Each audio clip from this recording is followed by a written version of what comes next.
it's ever. Our love's for you sure, and it will never stop for a minute. Baby, I'm so glad you're mine. Ever since the day you put my heart in motion.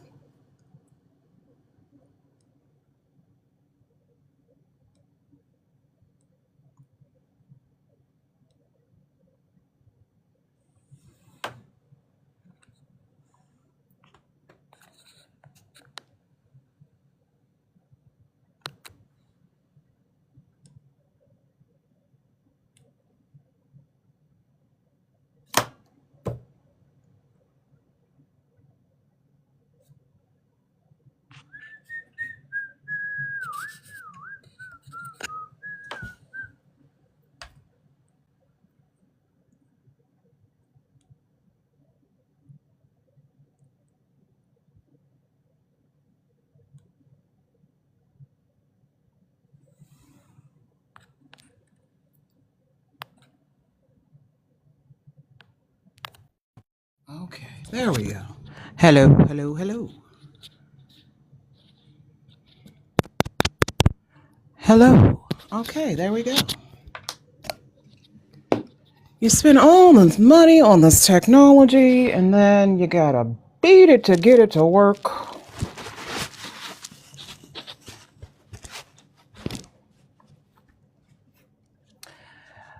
Baby, I'm so glad. I don't know why that song popped into my head.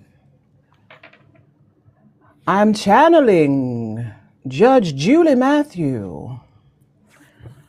Ladies and gentlemen, if you are here tonight for a town hall, you have come to the right place. We are having a town hall, and I look like I don't have any arms, but I assure you, I do. Come on over, come on in. Come on in, y'all.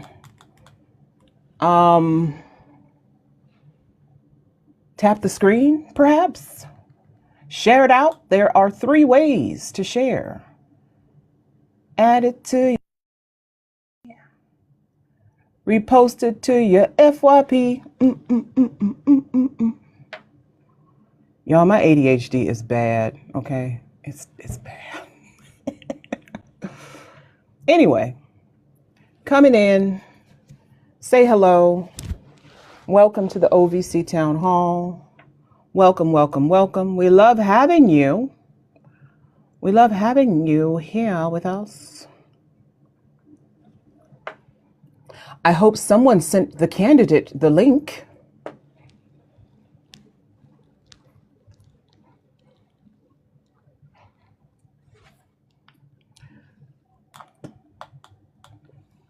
I'm trying to angle the camera so it looks like I have arms. I don't know. Maybe it's the way I'm sitting. Let's see. Now I look like I don't got a head. You know what? I'm gonna just be Baldilocks today.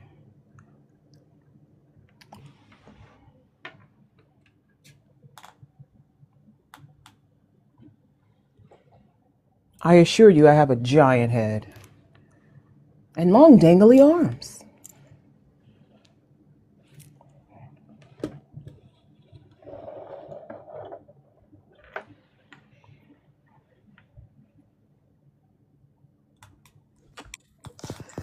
Judge Juli Mathew, hello.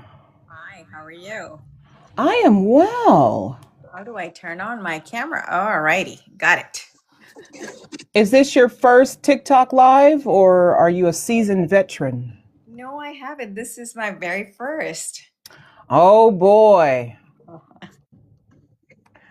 Do you happen to have the background that we sent you? Hold on. If this is your first time being on TikTok live, you might have a hard time with this one. I don't have a background. What am I missing? I don't have It's it. okay. It's okay. I'm Don't sorry. panic. Don't panic. It's okay. Don't panic. Don't panic. It's okay. It's all right. We're just gonna let it go That's fine. because I first, appreciate it. first timers, God bless you. But Judge Julie, Very special that it is my first time, isn't it though? yes, it is. I love that we get to be your first. I love that you saved that honor for us. Judge Julie, have you shared this live with your followers? Do you know Well, how to do that? I think I can figure that out possibly. Hold on. Okay. X, no, that's not it. That's not the same platform. Press down on the prompt. Okay, on your screen where you see your name, Judge Julie Mathew, and the logo, Yes. where it says host, press down on that. Oh no, wait, hold on. I'm pressing down. Okay. Okay, and a list of your followers should pop up. Okay. And you just click send all the way down the line. Well, I just send it to you too. Ha. That's fine. We accept everything.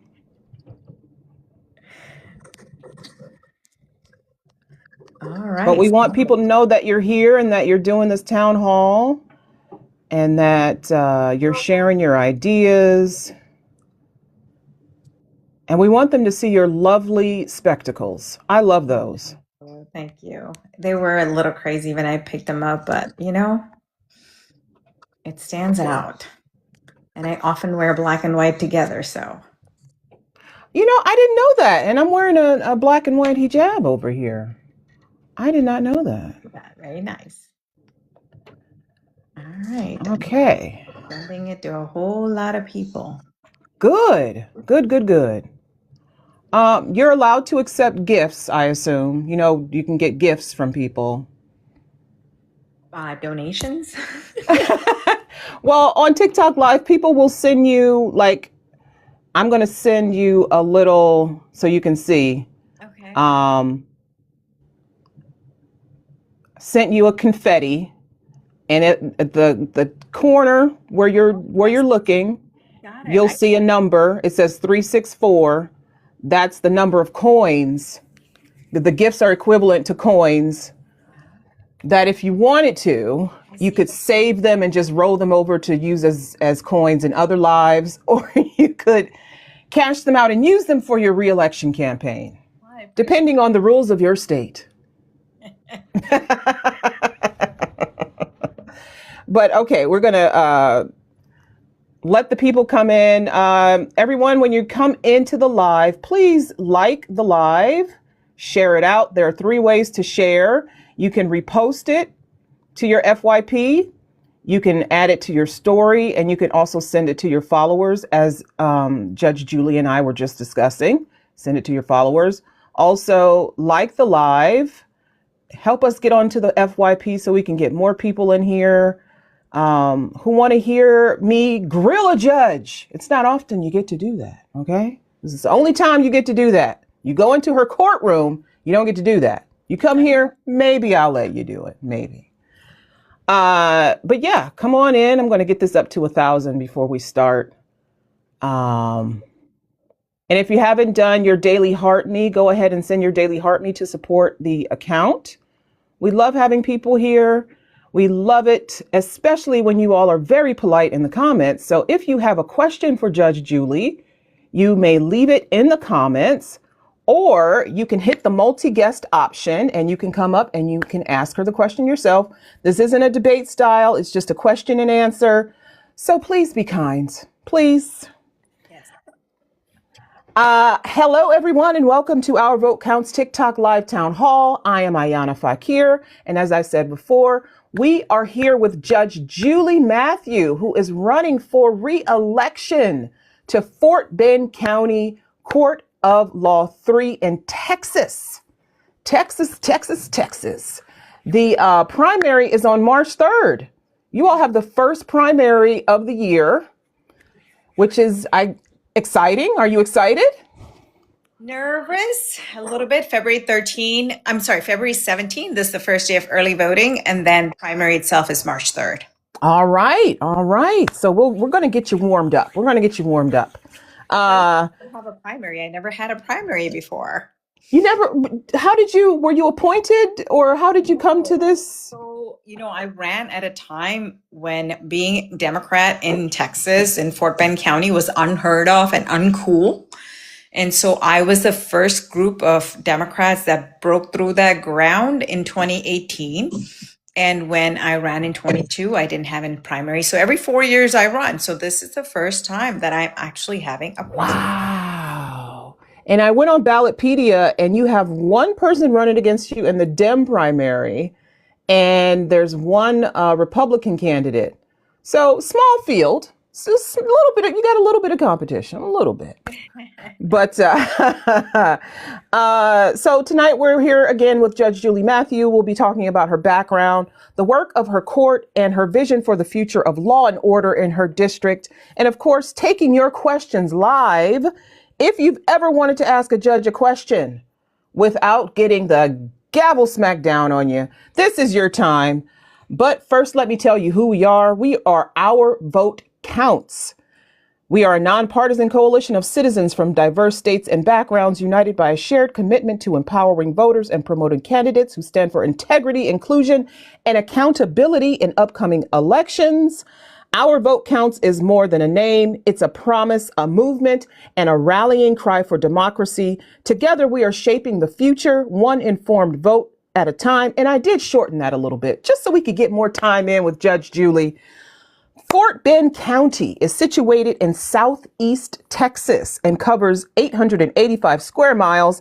It is part of the greater Houston, Texas area with a population around 958,000 people. Judge Juli A. Mathew is the presiding judge of County Court at Law number 3 and oversees a broad range of cases, including criminal, juvenile, civil, mental health, and probate. Probate, you're going to hear all of these bells and whistles and things. That means we've achieved things as far as gifts, so just go with it.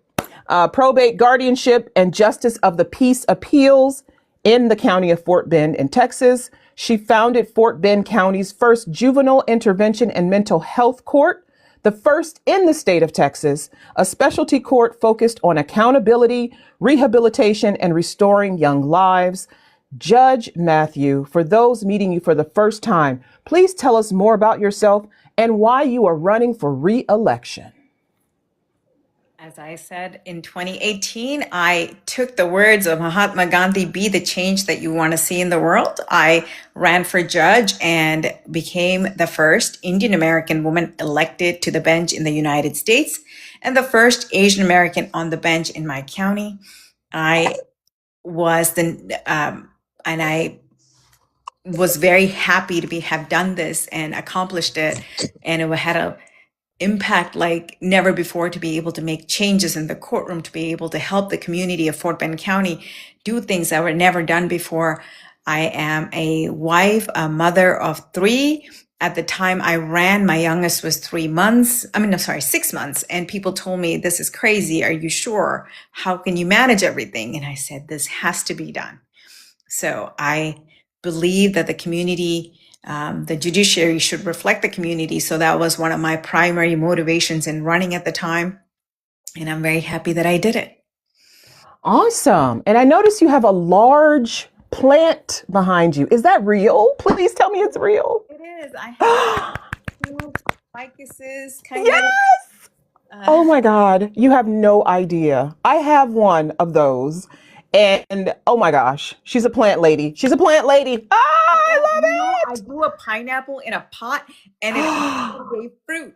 It's on really? Videos. Yes. How long did that take? I hear it takes like a year or 2 or 3. It was because here and there it does get cold in Texas. So I put it in my garage, ignored it, took it out in the summer or spring and then left it out, ignored it. And it gave me fruit. I couldn't believe it. It was just very surprising. You know, plants, for some reason, when you ignore them, like I know because I tend to fuss over my plants, and when I just leave them alone, it's almost like they're saying, lady, we know what we're doing. Just please. I would love to buy orchids that they discount at the grocery store because I try I say Yes. that. Oh my gosh, yes, yay. Okay, now I am also a lawyer. I'm in the state of Ohio. Lawyer to lawyer, Judge Mathew, what was your least favorite course in law school? Because I know everybody has one, unless you were one of those people who just loved everything about law school. No, it's probably tax. It's probably tax. Oh, ooh, Yeah, it's not a very yeah, good practice ever. yeah. Mine was, I wasn't really fond of business law that much, only because it just, like you, I was like, I'm never going to do anything with this. And then I ended up doing something with it. I actually liked business law. Well, I was in Delaware. I studied in Delaware, which is the business capital in regard to corporations and things. Right. Okay, awesome. So let's start with the basics because judicial races are often the least understood. In Texas, judges are elected. In Ohio, judges are elected. In some states, they're appointed. I think there's 3 states where they are appointed at the local levels. In one sentence, explain why county court at law matters to everyday people. So in 2016, when I decided to run for judge at the time and I made up my mind, our country was going through things. And one of the things that I noticed was that there was a lot of talk about denaturalizing citizens at the time. And everybody's like, that's not going to happen. That's not possible. There's no way that's going to happen. Our Constitution wouldn't allow it. All of those things were up in the air. And so for me, the judges are the last bastion. They are the upholders of the law, separation of power, the executive, the judicial, the legislative. And so I really felt that in order to start somewhere or to have an impact, this is the route that I needed to go. Okay, I think that was a sentence. Yeah, that was a sentence. Oh, I'm sorry. That was No, a no. really long run-on sentence. It's okay. We work in law. We understand sometimes sentences are a full page. It's all right. Perfectly acceptable. So judges are expected to be neutral arbiters of the law. How do you balance that impartiality with your personal values and life experiences, especially in high profile or sensitive cases? Definitely uphold the law. And there is no, I mean, the law is the law. There is no way to, it's what it is. And I think it is. So a lot of times I think the issues in regard to, or where you're always trying to do what,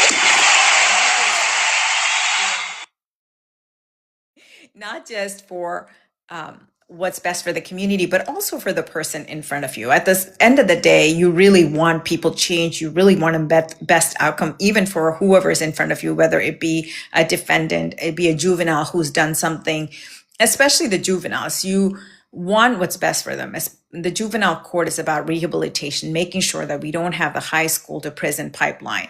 And so wherever that you can make a change in that person's life, and I'm not looking for perfect kids or perfect children that come in front of me. We're looking forward to making productive members of society.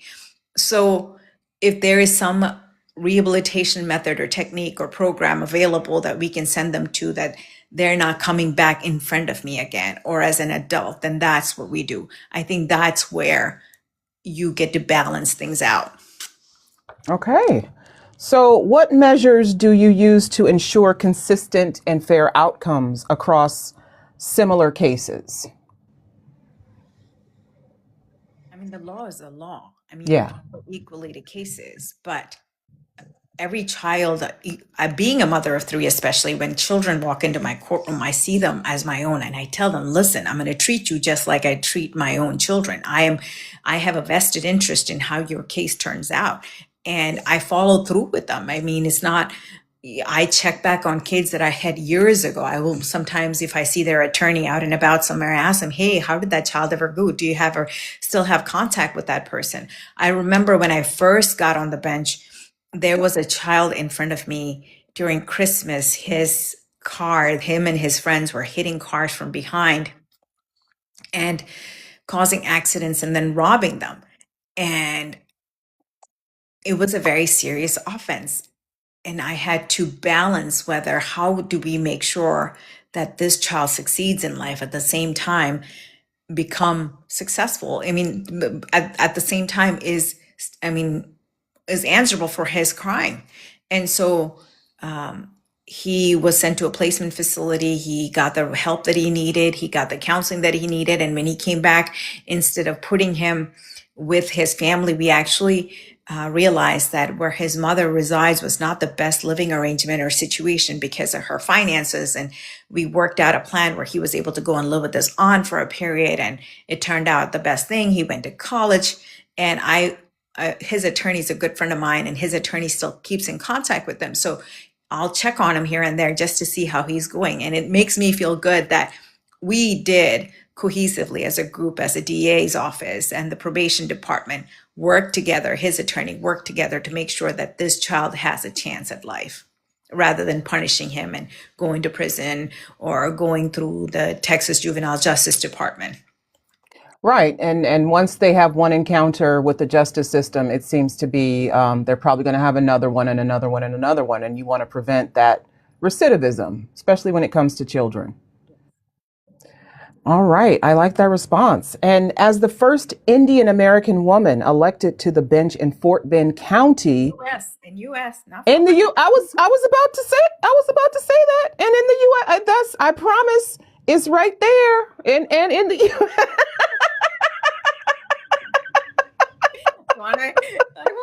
Fort Bend is, we're over 1 million people. I mean, Fort Bend is 1 million people. How has your perspective shaped the court's relationship with Fort Bend's diverse population?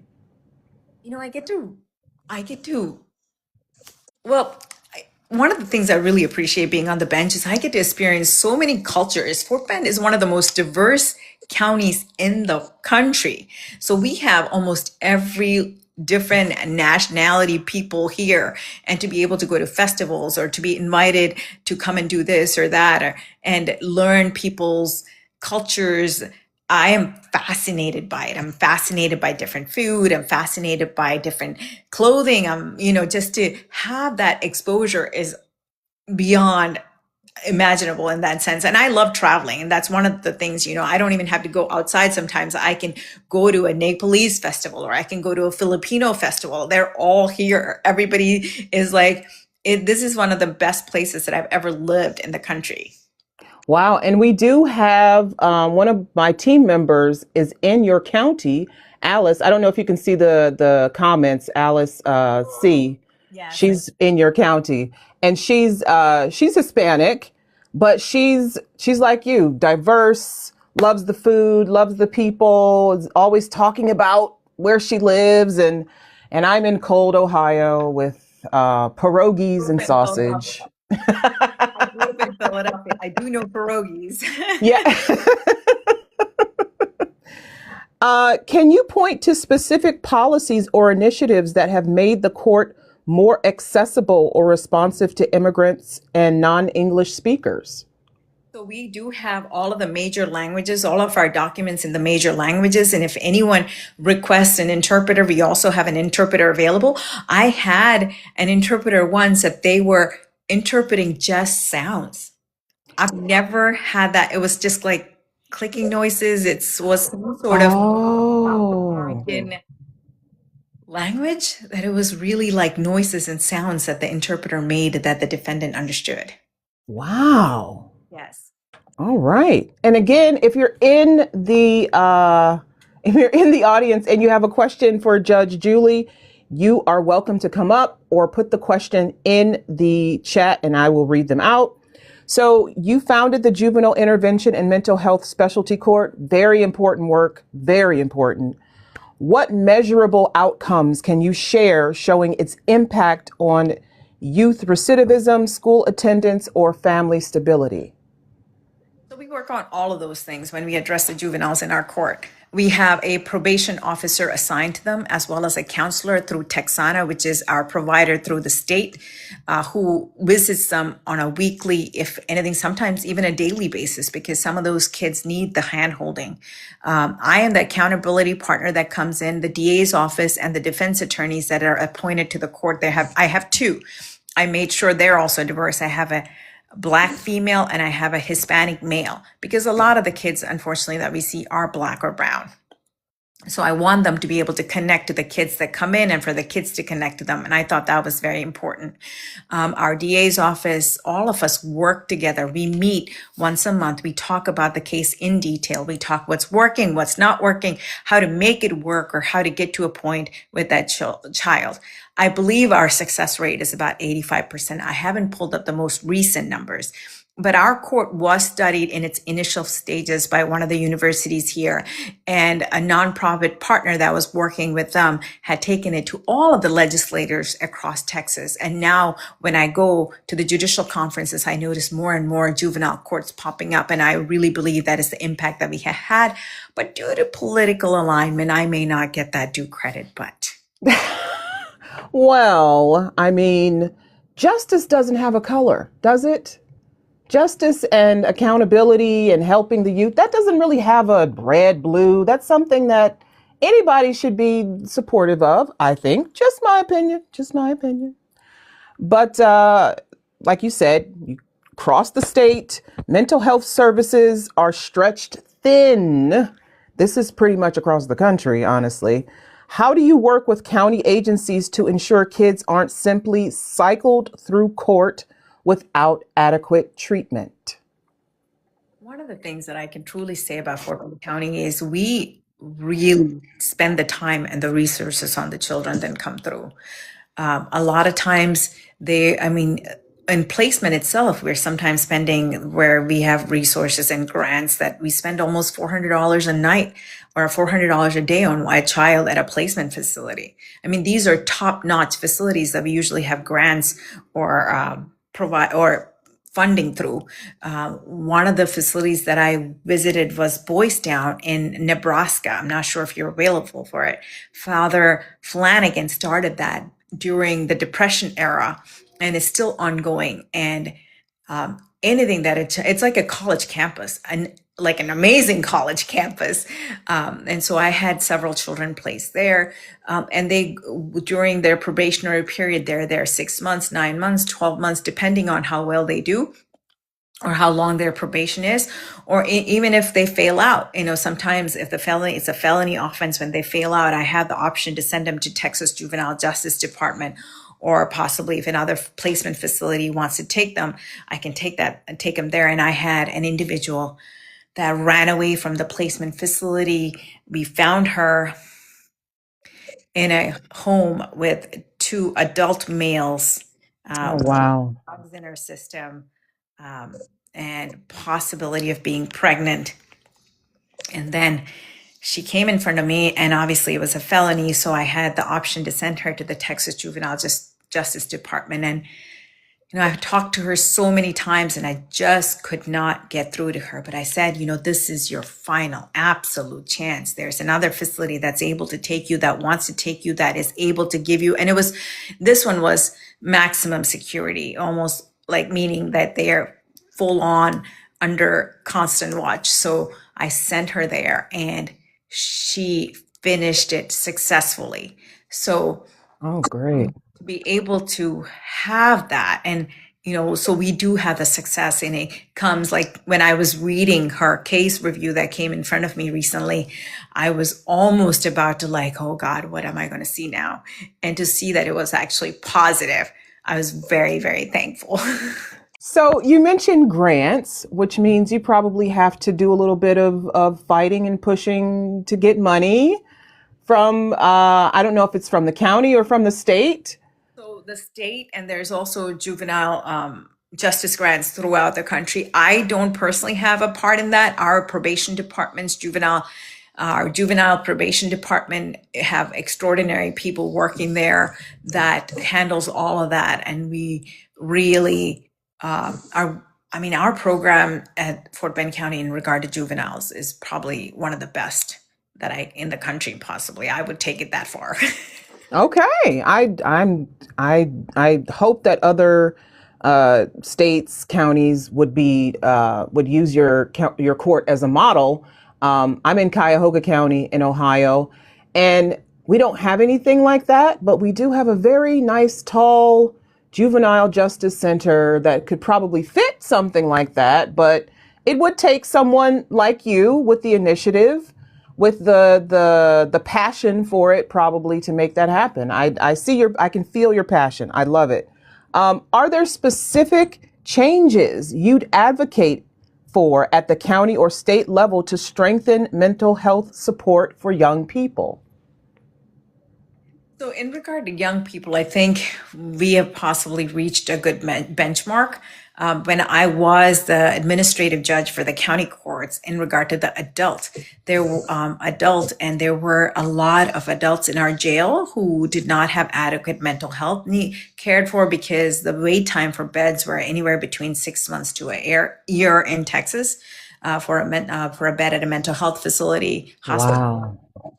And so we had unsafe situations where the defendant in jail was not taking their medication. It was unsafe for them as well as the staff. So we had to devise a plan as to how we're going to go forward. So we worked together with the county attorney's office, the district attorney's office, the sheriff's department, as well as the adult probation department, to do forced medications and figure out what's the best safety mechanisms and all those type of things. All the stakeholders met together to devise a plan as to how to handle that.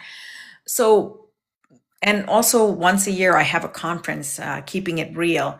One of the things I have realized or recognized that, I have gone to a lot of mental health conferences, and a lot of times people didn't know the resources available to them. So we have a space where we not only bring people who work in CIT teams, which is the crisis intervention team, the police departments, the sheriff's office, the constable's office, but we also have all the providers, the mental health providers come in. We have just various community organizations that can partner with and provide resources for at this one conference, that everyone can be connected and know what is available within the county and the region.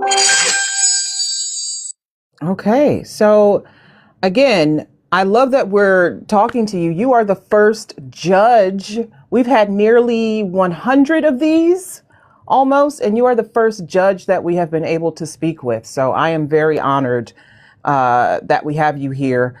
Many people feel the justice system can disproportionately affect low-income residents. What reforms have you supported or would you support to ensure equitable treatment regardless of economic status? So some things I can't touch on because they're policy and social, and I'm not, as a judge, my judicial canons prevent me from touching on them. But as a judge, any person who comes in front of me, I try to be as respectful as possible. I understand people's situations. I have to hold them accountable and still be fair. And that's the primary thing that I try to accomplish when I'm sitting on the bench. Do you find that there are maybe learning barriers for lower income people as far as understanding how the justice system works, how they would be moved through the justice system? Things like bond, bail, if they need a lawyer, how to obtain a lawyer, things of that nature. So I believe our program is pretty solid when they come to court. So usually in Fort Bend County, when you get arrested, you get bonded out of jail or you are in jail. And we have a magistrate at the jail who can bond you out if you're in there longer than you should be. And then once they come to the courtroom, our staff intervenes directly with them. If they've already been flagged at the jail, if they have a mental health need that needs to be handled. Our public defender's office have a mental health department that if they have a mental health need, they automatically defend the matter. They automatically appoint an attorney who specializes in that to defend the matter.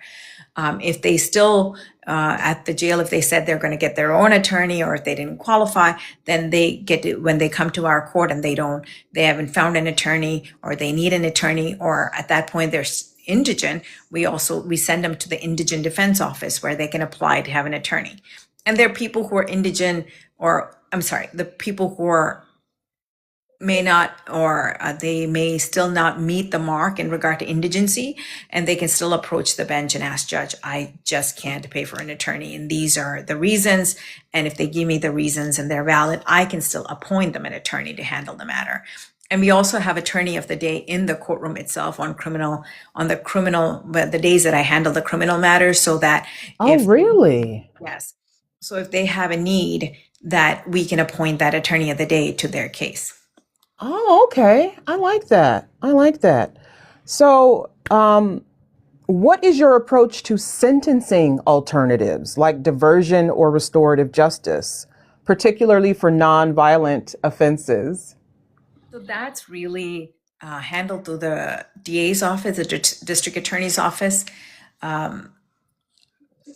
Two of our judges have courts that specializes in restorative justice that they started. And these are all judges that have gotten on the bench since 2018 onwards, including a judge who was elected with me. She was one of the first African-American judges elected with me since the county was founded in 1835. Oh, wow. Okay. It took 2018 for us to break through. So the DA's office, the district attorney in our county, was also elected at the same time I was, and he has a lot of PTI programs, which is the pretrial diversion programs and intervention programs in place. We have drug courts, we have a veterans court, we have a DWI court, we have an adult felony mental health court, we have a misdemeanor mental health court. So we have a lot of courts that handle, all of us judges have taken on specialty courts that deals with issues that may be that affect a population in our county.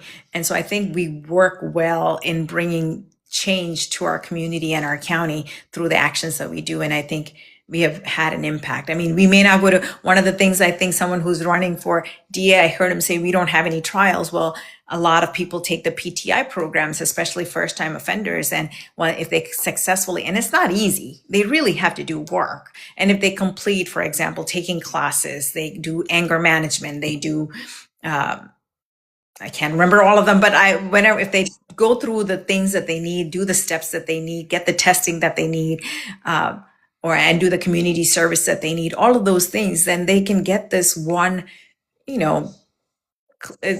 thing off of their record, that if they don't recommit, that it never comes up again. Okay, so turning to campaigning. Listen, we've had people running for U.S. Congress, state legislature, city council, mayor. They all say the same thing. When you're doing grassroots campaign, and I don't know how grassroots yours is, but when you're doing it without big donors, it's pretty difficult. It takes a lot of money to run for office, any office. How do you feel about civic engagement and political discourse in Fort Bend? I know your job prevents you from saying much, but whatever you can offer. So I have started, during the summer, my interns had me start on TikTok in regard to civic engagement. And that's the reason we see these videos in regard to court and bringing it to a population that may have never seen what a courtroom is like, or a judge is like, or how a court operates. But in regard to rallies and things, I do not attend because it would be a violation of my rules. I'm very careful as to what I do and not do, because I don't want to end up in front of the Judicial Ethics Commission. Right. You do walk a fine line. Lawyers do have to walk a fine line.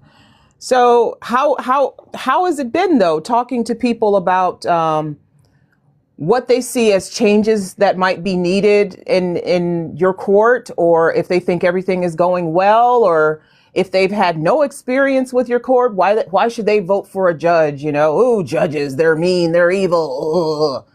Like, what has been the response from the public? I've been well received. I've been active in the community. I'm very much been at, I go to career days. I have a chai and chat event at my courthouse where I have chai and chat, play on words, the chat, CHAT, but CHAAT is snacks. So we invite the public in, they get to come and meet other elected officials. I have done kitchen to the courthouse because I worked at the restaurant industry, and I noticed even Michelin star restaurants were, male dominated chefs. So I met Chef Roshni Gurani, and the idea dawned on me to do bring in females who have broken the glass ceiling and introduce them to other girls and anyone who wants to join and hear their success stories and what they did and what they overcame. So I've done things that have been innovative. And so being in the public, people knowing me, and I serve on several boards in the county as well. I think it's been a good reception in regard to what I've done. It is unfortunate that I do have an opponent this time around, but you've established your record and your reputation, and you founded this court, which is the first of its kind. So you have that advantage. Do you know anything about your competition? Like, could you perhaps say what sets you apart from your opponent, or do you want to just kind of leave that? Well, because sometimes when you're going, I have 8 years on the bench. This is my 8th year on the bench. I was an attorney for 15 years before I ran.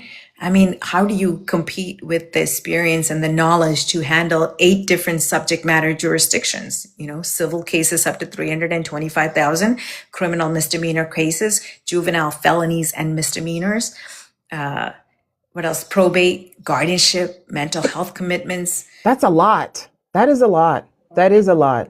Unlimited jurisdiction, justice of the peace appeal. So we handle a wide variety of things, and every single person in Fort Bend County at some point or another in their life may possibly go through the county court system. So you would want a judge in there who knows what they're doing.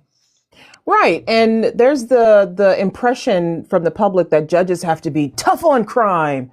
And it's like, not all the cases are criminal. Some of them are, civil. Some of them are, just run of the mill. Sometimes it's a speeding ticket. You don't want somebody to be tough on crime when it comes to a speeding ticket. You don't always need that. Sometimes you need compassion. You need understanding. You need just, hey, this is ridiculous. I'm just going to toss this type of stuff. You want somebody who's fair and just, not someone who's just tough, right? And I think that that's something the public needs to hear more of, that it's not just about being tough when you're a judge. That you really, when you go before a judge, you might not want tough, right? So I'm not going to comment on that, but I will say this. One of the things that Republicans were, the last time we were all running for office, was that one low crime, something like that, vote Republican. But the thing about it is, I've been on the JAG committee. The JAG committee is a grant that the Department of Justice gives to the county itself to supplement law enforcement equipment if the county is not properly funding a department like the police department or the DA's office, the PD's office. We had applications from constable's office, sheriff's office, all of them apply for these grants for various equipment that they need. So one of the things I've noticed and recognized is that every year that I've sat on this committee, our funds have gone lower and lower and lower. And that's because that our crime level has decreased. So if the Democrat judges are so bad on crime, it can't be so, because data doesn't show it or support it. But you would have to actually do some mental, whatever. Whatever. But how do you see your role in supporting countywide public safety while also protecting civil liberties? How do you balance the two? Civil liberties, of course, absolutely. Constitution gives us rights as individuals, as citizens, as being in the United States. And this is all what I will say. I live in this county. I have 3 daughters in various schools in this county. So I will always look out for what's best for Fort Bend County, as well as those in front of me. Safety is always going to be a priority, as well as community safety is always going to be a priority, as well as making sure that one's rights are protected. All right. Again, if you are in the audience and you have a question for Judge Mathew, you are welcome to come up. Again, you don't have to be from Fort Bend County, but if Alice is in the audience still and she wants to come up and have a little chit chat with Judge Mathew, Alice, you are welcome to do so. With debates around courthouse funding and resources, what priorities would you advocate for with county leadership to support a more effective justice system? Right now, we have a lot more judges than courtrooms. That would be something that our county desperately needs. The commissioners, as well as the county judge, needs to fund it. We were approved, I believe, for 4 new courtrooms, and unfortunately, our funding was taken away, and we ended up with 1 refurbished courtroom. So in that respect, I would love it if our county commissioners and county judge get together and refund us. And you know what? That's another office that people don't know. These people are elected, right? County commissioner, the county board. It's another place where people have to get to the primaries and vote for the people who are going to hand out the money to the justices and the judges who are doing the work, doing the good work. When you go before a judge and they've been cramped in a tiny closet of a courtroom and they're having a bad day. No.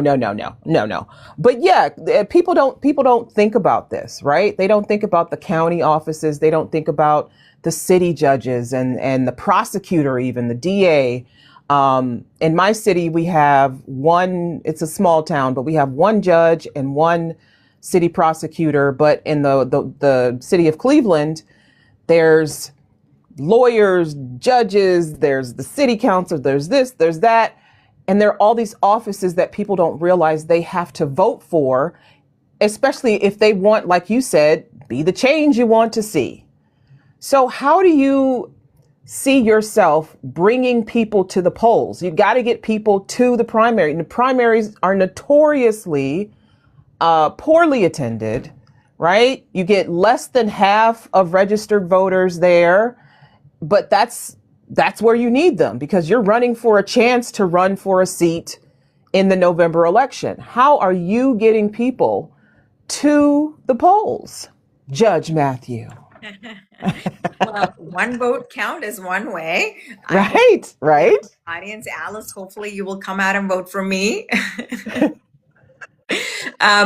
But social media has been used at this point. I do have an ad running on YouTube shortly. Actually, my campaign manager messaged me while we were on this. I have ads running on Xfinity platforms.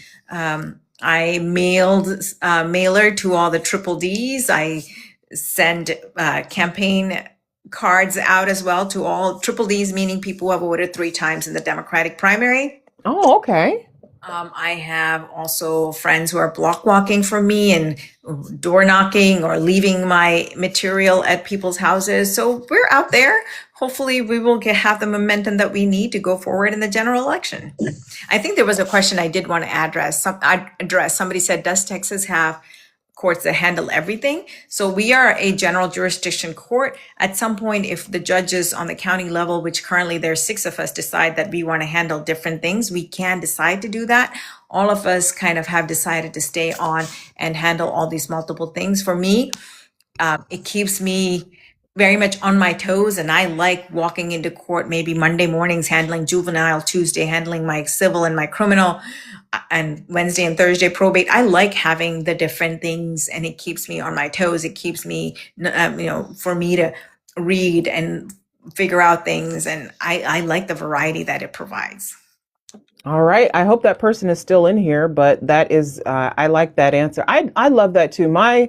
I work for the federal government and it's pretty much the same thing every day. So that sounds exciting. We have a question from the audience, audience member here. Hey, Buttermel, how are you? Hello, ladies. I came in a little late, so you may have already answered this, but Ayana just said that you were, I guess, like your motto is be the change you want to see. What what changes do you think our judicial or justice system needs in America, in Texas, whatever? What changes do you think that really needs to happen for it to actually be a functioning system?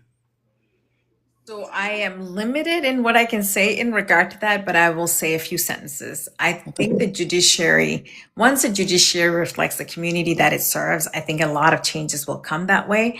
Once we really recognize the what can be done in regard to, for example, if one is born into poverty, and I think I've read that it takes 20 years or 40 years of absolutely nothing going wrong in that person's life to break that cycle.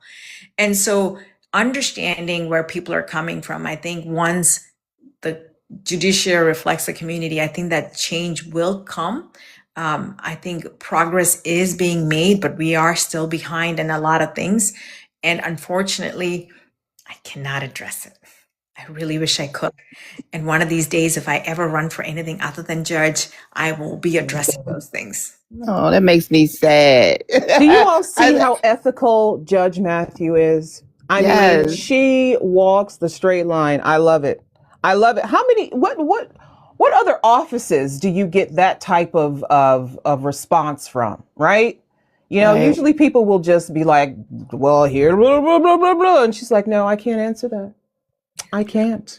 I My know. ethics prevent me from being able to answer that.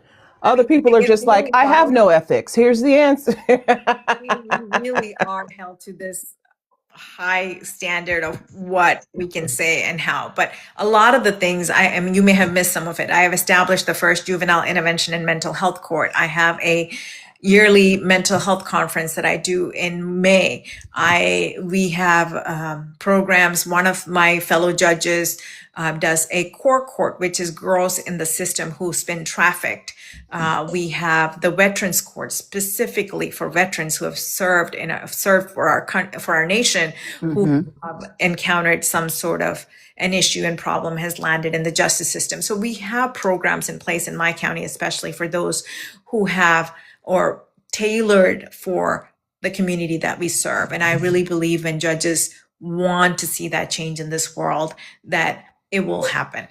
And I am very partial. I'm not sure where judges in the other country, in the other parts of the country are. I did recently attend a conference or a training hosted by the National Forensic Institute and the Department of Justice in Birmingham, Alabama. And a lot of the judges across the country were there. 23 of us were picked in 2025 from various parts of the country. And I know that we were cutting edge as opposed to some of the other states that we came across. Oh wow. Well, that's awesome. Like those things do sound like you're moving in a direction I think that the justice system should be moving.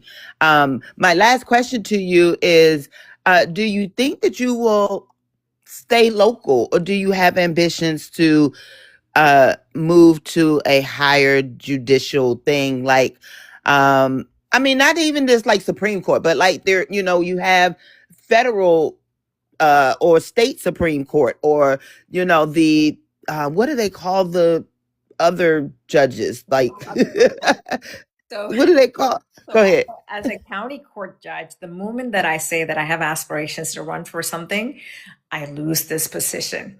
Oh no. So we have had someone back in Well, that sucks. yeah, so there was a judge in 2018 that was elected with me in the neighboring county, and he stated that he wanted to run for the Supreme Court. And guess what? The commissioners removed him from office. But Like, he didn't mean tomorrow. He meant like eventually, right? I think he was going to run in the very next cycle, 2 years from when he was elected. So wherever I really am a woman of faith as well. So wherever the good Lord leads me, I will go. I am very happy on the county level. In regard to the judiciary, I am very happy in the county level. Okay. As a mother, I do not want to sit through cases, sexual abuse of a child. I mean, I handled that in juvenile court, but I don't want to sit through some cases that it's hard to sleep some nights. It's hard. In your mind, these are things that you have to deal with and compartmentalize. As a judge, we do have trauma that we encounter in reading things and having to, during testimony at trial and all those things. Those are not, we have to deal with those things. Yeah. So I want to be able to. How do you deal with that? How do you compartmentalize what you have to do, whether it's, put down a very hard sentence on someone absolutely has remorse, or if it's like a child, a young kid that you have to sentence to something, or you just see that they're they're going the wrong way and there's no clear path of how to get them out, or you just see the worst of the worst. Like, how do you compartmentalize that and not hold on to that within your family life? So I do take a break when I need. When the kids have spring break or fall break, I try to get away with them, take them places. We have last year for spring break, I was blessed to be able to travel. We went to South Africa, we went to Zambia and Zimbabwe. And for our fall break, we went to Panama. So I love the fact that my children get to experience what other people live and how they live and what they live and what they eat and all those type of things. When we went to South Africa, we went to Nelson Mandela's home. We saw some of the historic sites and, last 2023, I talk about this. We were supposed to go to Ecuador and one of the passports had a glitch. We could not go. And so I was at the ticket counter at United and I asked the lady, where do you have tickets to in the United States that 5 people can go? And so we ended up going to Tennessee and I made my husband drive to Selma so I can have my children walk the Pettus Bridge and the 16th Street Baptist Church. And so when I took my kids there too. And when who was born in India, who was exposed to what Mahatma Gandhi did in India, then going to Alabama and seeing the impact that he had on Martin Luther King, and then going to South Africa and seeing Nelson Mandela and the impact that he has had. Mm-hmm. That one person that made that change around the globe had other impact on other people who made, and even if it wasn't for Martin Luther King, I would never be able to hold office. I reminded my kids that in 1965, before the Voting Rights Act, I couldn't hold office. Mm-hmm. So my way to compartmentalize is traveling, but when we travel, that's my clearing my head. Mm-hmm. And so I try to make sure that it's also a lesson that they learn. I also garden you may have missed it. I also garden. I try to plant. We have a whole bunch of plants. If I could flip see your beautiful plant behind you. And so those are things I do. And sometimes, I just there are times I'm like, I need a mental break. I need to, I walk in the house and the kids are already asking me 50 questions and I'm getting attacked and do this, do that, do this. And I already have all these things I need to do and cook and everything else. And sometimes it is a lot and I do have to mentally walk away for a little bit. What I heard you say, and I'm going down from here. What I heard you say is that when those things start to get heavy, you focus on the beautiful things of life. And that will bring you right back. Yeah. I thank you. Like I said, I took my kids to the church in Birmingham too, and educated them on what happened there and why it was important. So this is why they're voting Democrat today. But that's another story.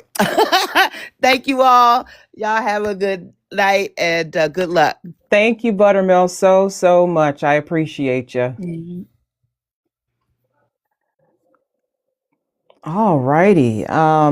Judge Mathew, and I appreciate the questions from the audience. I really do. You guys, your engagement means so much to us here at OVC. If reelected, I mean, if,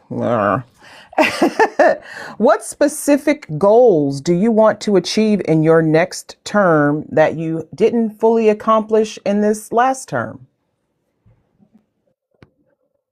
I want to continue to do it bigger and better. It's always been my goal. So in 2022 or 23, the Office of Court Administration set a benchmark for judges to have a 90% clearance rate. And so in 2023, 2024, my clearance rate was 113% of disposing of cases. And in 2024, 2025, my clearance rate was 135%. I always get very excited when I get to beat my own benchmark or beat my own, so I'm always been an overachiever in that. And so I am always looking to be bigger and better than I can ever be. I mean, there's so much to do and so little time sometimes. Right. And you do need more. You just need more time. And that's why you're running, because you feel like you should be afforded more time to accomplish the good goals, the good stuff. You're doing very well. Alice, are you available, dear? Alice is always cooking. You're always cooking, Alice. I love it. But you're up here now with Judge Mathew. Go ahead. Hi, Julie, how are you? So I am a Fort Bend native. I am an immigrant. I came from Venezuela, but I went to Clements High School. My son goes to Clements High School, so I've been here my entire life. I don't really have any questions. I actually think I voted for you last time, if I'm not mistaken. And I remember because you had a sign by the Shell off of Highway 6 and Settlers Way. You had a sign out there, and so that's how I remember. My question for you is, how can I get involved? So I am longtime resident of Fort Bend. This is my happy place, I guess you can say. I've left and came back several times. I keep trying to leave and then I end up coming back. But I'm also working on my JD, which I always say that as long as I graduate before 50, I'll be fine. So I teach usually at the spring semester at U of H. That's where I go. I go to U of H. Oh, what year are you? I'll be considered, I'm on my third semester of sophomore year. Okay, so I usually teach 3Ls, and it's called a strategic writing course. This is the first time that I'm not teaching in 2 years because of this primary, but I usually teach the spring semester, and I would listen. I'm gonna look you up for sure. Yes, for sure. Yeah, and I chose I did go to U of H my first degree. I then went to Florida International, and then I came back and decided I was like, this is what I'm going to do. Of course, immigration law is my passion, being a Venezuelan immigrant. So that's kind of where I want to go. My mother actually worked for Texana for over 10 years. I know you mentioned Texana earlier, her best friend. So this is our area. My question for you is, how do I get involved? I'm not well connected to people as I used to be. Please message me on this platform. Okay. I will reply and let's get connected. Yeah. I would love that because my mom always said I worked for the Obama campaign and politics has always been and my mom always said you need to get more involved because it is something that you're passionate about. So I'm almost going to be 44 and she's like, you have to do it now before everything starts to hurt and you can't do it anymore. So I will definitely message you, but thank you. And yes, I will be voting for you because I think I did vote for you last time too. So congratulations and good luck. Don't worry, you'll be fine. Thank you, Alice. All righty. Well, you got one vote. That's very encouraging. I love that. Alice is very good at everything she does. So when she says she wants to help, she means it. She means it. So judges aren't graded by applause or headlines. So accountability looks different for your office. How do you measure your own effectiveness as a judge? How do I measure my own effectiveness? I mean, I am a pretty big critic of myself, and I expect the same from my staff as well. I don't expect perfection, but we're all with faults.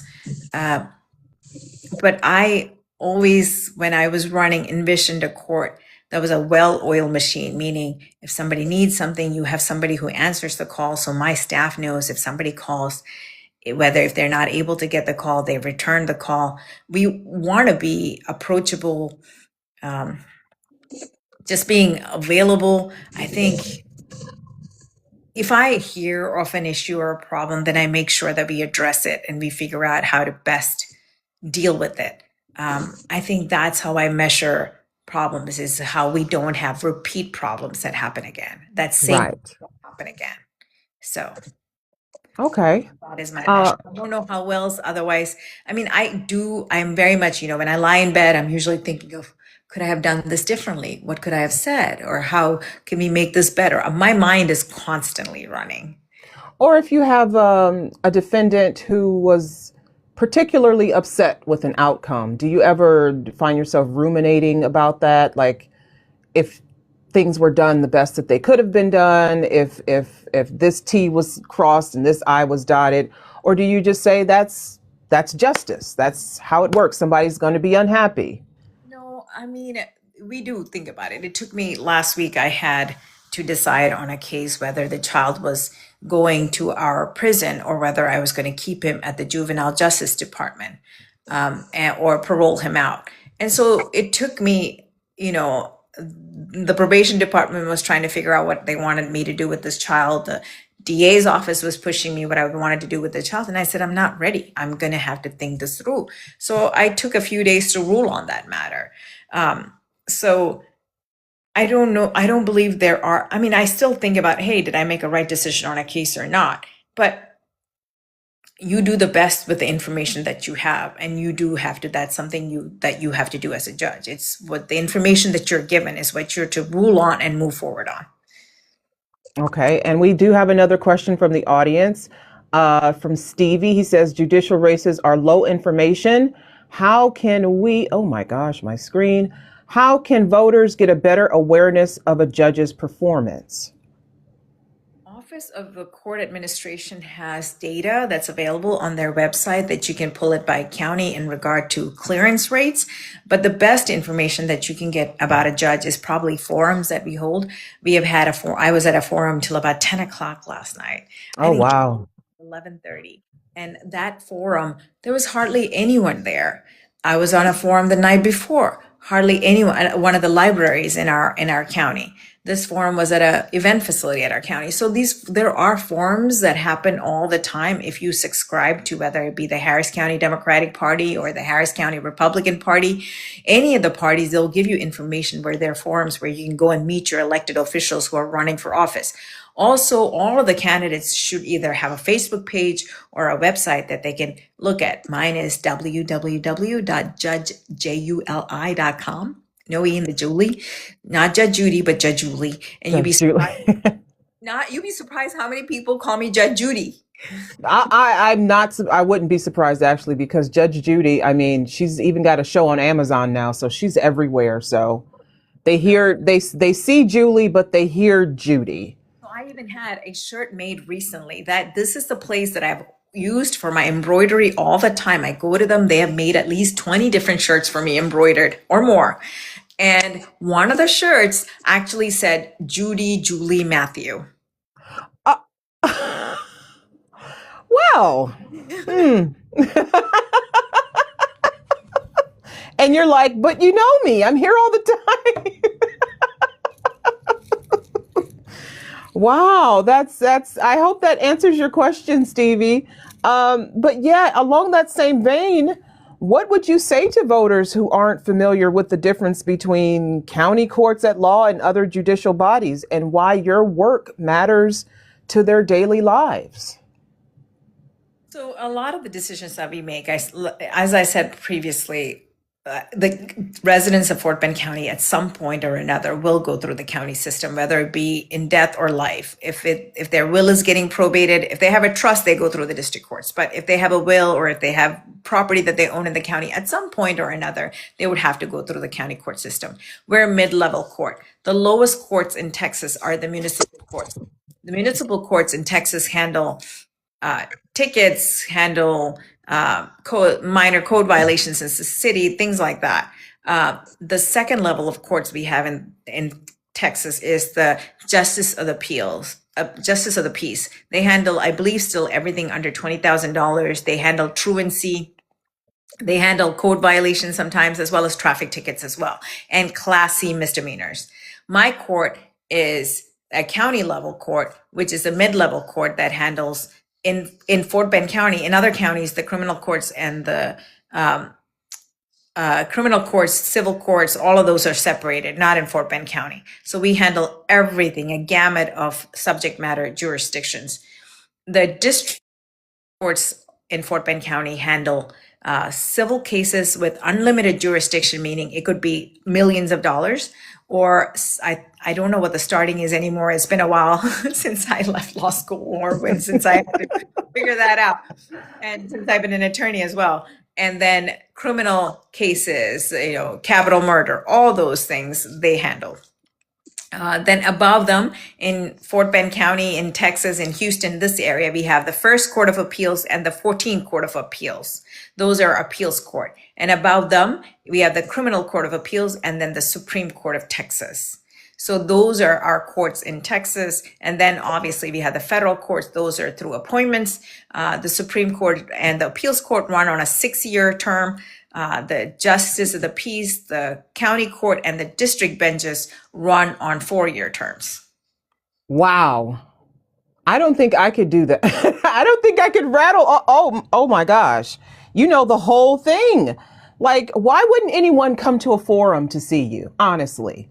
What? Come on.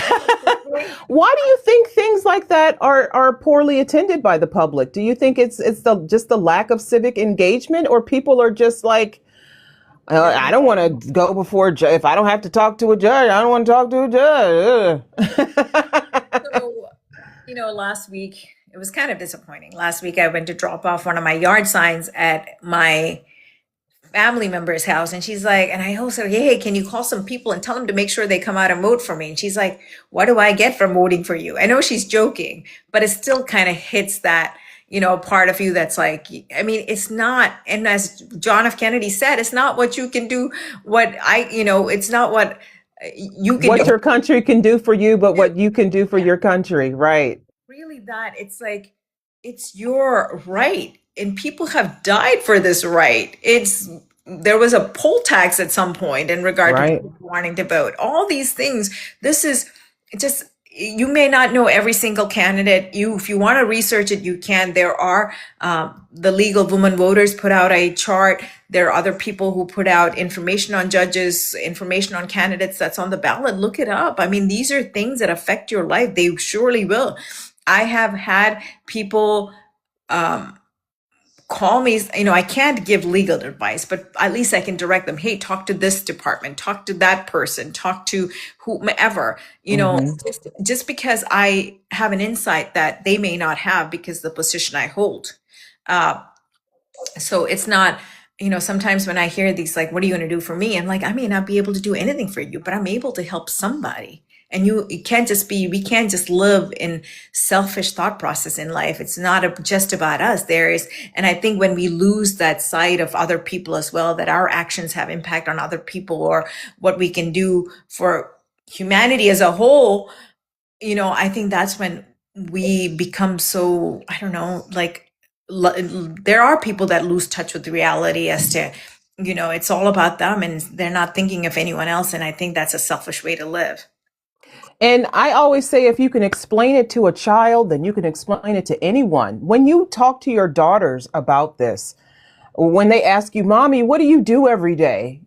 How do you describe your job to them without getting, graphic or, using legalese or anything? Do you just go, mommy, listens to people talk and then tells them to go through this door or that door?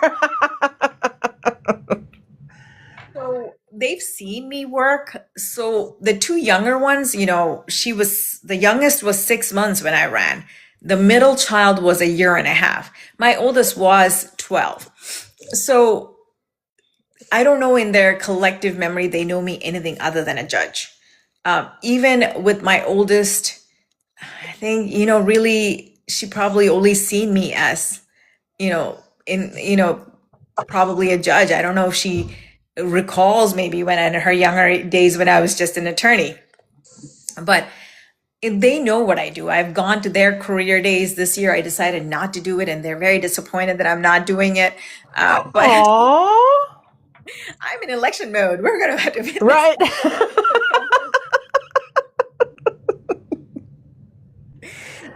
Oh, well, I mean, I try to describe my job to my kids. I have two kids and they're just like, yeah, okay. But I think that's one of the issues that people have with voting in judge races is that they don't really understand, like, what does a judge do for me every day? But then when you have conversations with people, you realize they're having issues that probably only a judge could solve, or a judge did solve and they were unhappy. And so when you explain this to them, well, judges, you vote for judges where you live. So if you're unhappy, are you going to the primaries? Are you voting for them in the general election? Or are you just letting, the bad ones keep cycling through? What are you doing about it? And that's when people are like, I don't know. You're right. I have no idea. The decisions we do have an impact upon people's lives. And when we get appealed and it goes through the higher courts, they become law. They're what's now in, case law. So judges, the lower courts, all of them matter, because at the end of the day, that's what case law controls your state. That's right. So finish this sentence. The biggest misconception about judges is... They don't have feelings? That's a good one. Yes. Yes. Because you're not supposed to put your emotion into your work, blah, blah, blah. But you do. You do. You feel something, especially when you're dealing with kids and their mental health issues and possibly having to send somebody to the juvenile center or like you said, to Boys Town. You do have feelings. You do. Do you feel like that comes across at all in the work that you do? I'm pretty sure it probably comes across because unfortunately I don't have a poker face. So I think people in front of me pretty much know. All right. So what's one thing Fort Bend residents would be surprised to learn your court handles? What are court handles? Like, what type of case do you think they would be surprised to learn? Like you mentioned, probate. Mental health commencement, probably.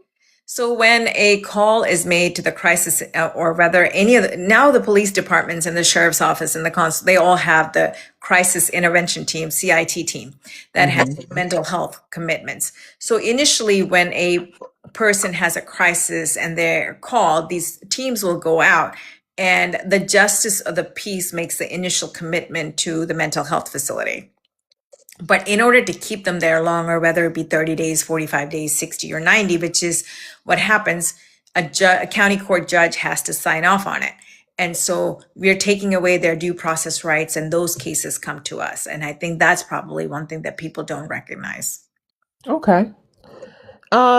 Judicial elections are about records, not promises. If voters were to remember one thing about you, what would it be?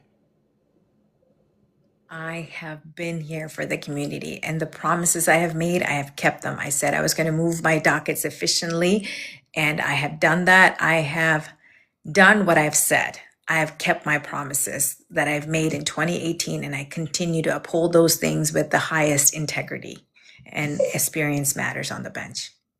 All right. What question do you wish more voters asked judicial candidates? Ooh. That's stumping me right now. I Is don't it, know. Uh, I can be that way. Yes, I can be. well, you definitely didn't give me the questions beforehand. That's for sure. We never do. We never do. We want people to be fresh. You know, we get a lot of very competent people through here, and we want to make sure that their policies come across naturally. So, I would. if you don't have a response, that's okay. What? Say it again. Let me. I just can't no, I don't want to just leave it alone. If voters remember only one thing about your record, what should it be? One thing about my record, I'm a judge who takes the matters that come in front of me very seriously. Actually, that's incorrect. That's incorrect. My bad. My bad, Judge Mathew. It's what question do you wish more voters asked judicial candidates? Don't tell me that you have 23 years of experience. Tell me what kind of experience you have. Because let's just say someone who may be running against me has stated their years of experience, but when you only have 5 cases that you have handled in a court, in a county, or in a county, that doesn't really speak for experience. All right. Tell me about your experience. I think I read between the lines there, Judge Mathew. Just a little. So, do you think that your life as an Indian American woman, as a woman, has helped you serve the people of Fort Bend County better than, say, I don't know, a white man? Do you think representation matters in the justice system is what I'm asking you? That's a better, yes, That's a better way of framing it. Okay. representation definitely matters. And I feel that, initially when I came to this country, it was like, go back to where you came from. And I remember being made like Native American sounds when I got on a bus and all of those sentiments that were so real and hurtful. And some of those things are resurfacing again, I feel. But representation definitely matters. I ran for judge because I didn't want to be seen as a perpetual immigrant. This is my country. This is my home. This is the land I love. This is where I've raised a family. And I don't want anyone to feel less than who they are in this country. This was the land of opportunities. When my parents immigrated to this country, this was the land of milk and honey. And so this is what I grew up believing America was. And as many faults and failures that this country has, especially historically the inhumane treatment of certain sectors of society, I think we need to go forward in a hope and a light, and believe in the best for this country and work towards the best for this country. I don't know if I necessarily answered the question. No, you did. You did. So you've handled a large number of cases. What do you see increasing in numbers that you find slightly troubling, that maybe the community could address better before it gets out of hand? So one of the things I do notice that in regard to the juvenile cases, I would say people like my family or the immigrant family, it's like, oh, our kids don't do it, or our kids are not going to do that. That's not true. They may have a mental health crisis. They may have an illness. They may have all these stigmas and stereotypes like attached where things are taboo to talk about, shameful to talk about, or shameful to address. Those things kind of need to come to light. And things that come into my court sometimes, like a family, for example, I handled a will for a African nation today, or somebody who was originally from one of the African nations. And they're like, one of the questions you have to do when the family couldn't find a will is, did you know if the person had a will? And if they ever probated or if they ever gave their estates as to designated who their estate was going to, like we don't talk about death Right. in our culture. So I think as an immigrant woman, I understand some of these things when I'm sitting on the bench, but I also know and recognize that some of the things that are taboo or shameful to talk about in communities need to be addressed so that we can change things. The only way to bring about change is by addressing things head on, I believe. That I totally agree with that. I totally agree with that. Judge Mathew, what is one thing you want people to walk away understanding tonight? Just from the talk that we've had here and from the questions you've answered, what's one thing you want people to understand? Maybe about you or about your race, about your campaign, about the work that you do. I'm going to address, not me, I want to address the nation. We are in a precipice in our nation. We're at the edge of something. And this election cycle is huge. There's so many national positions at stake, senators' positions, Congress positions.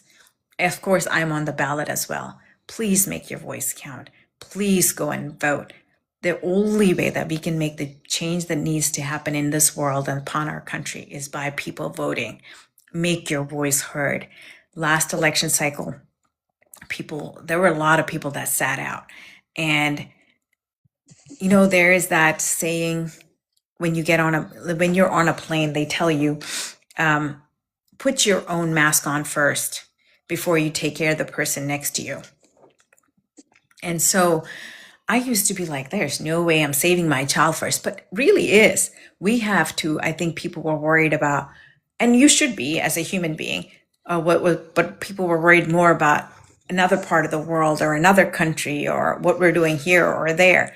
And rather than looking at, hey, the impact of voting for this person versus that person, and what will it do to my children that are growing up in this country? And so you can only take care of someone else if you're taking care of yourself. And that goes for me as a judge as well.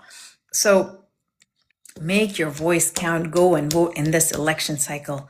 There are people on the ballot that can have an impact upon our country right now.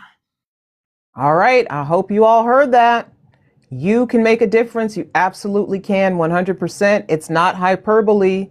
It's not hyperbole. You actually can make a difference.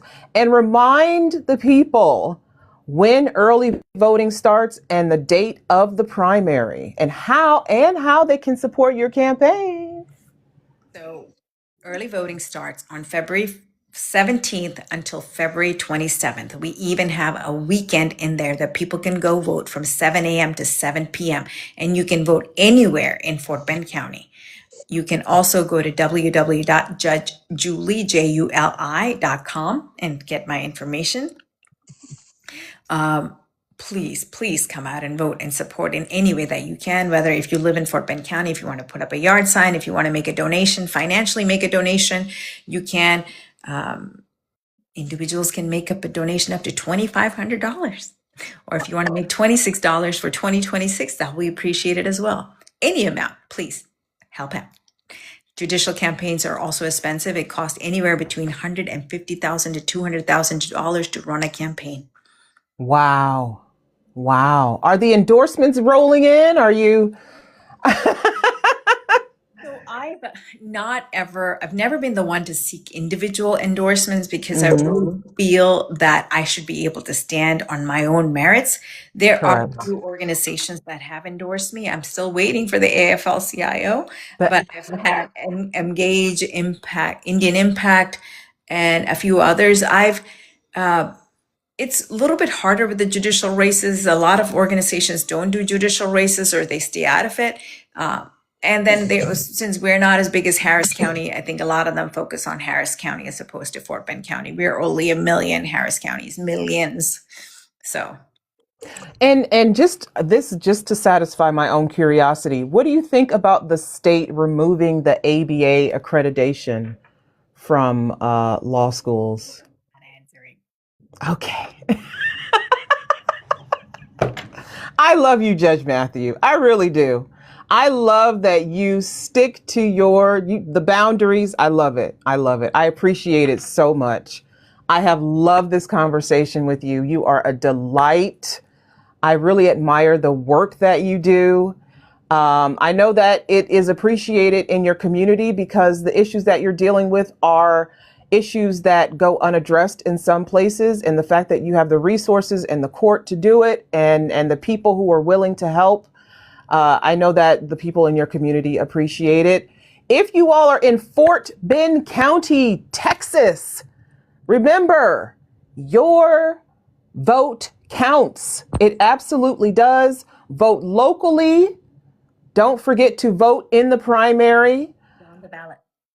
Vote down the ballot. That's right. Judge Julie has just a little bit of competition, but all it takes is just a few hundred people. But she would love to see thousands. There are thousands of people in Fort Bend County. There's no reason why there shouldn't be thousands of votes. That's just my opinion. Take it however you want. But and looking ahead to our next town hall, because we've been here since September promoting grassroots candidates. We've done nearly 100 of these. On Friday, June 30th, we will be joined by Jonathan Dean, who is the candidate for Illinois Democrat primary for U.S. Senate. And that will be at 8 o'clock, 8 o'clock p.m. Eastern Standard Time. I should know because I'm doing that one too. So if you all will come back and join us tomorrow at 8 o'clock p.m. Eastern, we'll be featuring a candidate from the state of Illinois who is running for the Democrat primary for U.S. Senate. We would love to have you all. We have loved the engagement tonight from the audience and the questions. And Alice, you better make sure you DM Judge Mathew so you can get to work. You can get your sign. You can support her campaign. Thank you again, Judge Mathew, for joining us and allowing us to grill you. We hope we followed the rules enough. I hope so. And it was definitely fun. Thank you so much. And I love your plant. I wish my plant looked like yours. Maybe someday. Sorry, Again, background. Yeah. I am Ayana Fakir, and this is OVC, Our Vote Counts, a nonpartisan movement uniting Americans from all walks of life to empower voters, support candidates of integrity like Judge Mathew, and ensure every voice is heard through education, outreach, accountability, and action. We're building a stronger democracy, one informed vote at a time. Thank you again for joining us. Remember, your vote is your power. Everyone have a good night and a good Friday. Take care. Bye.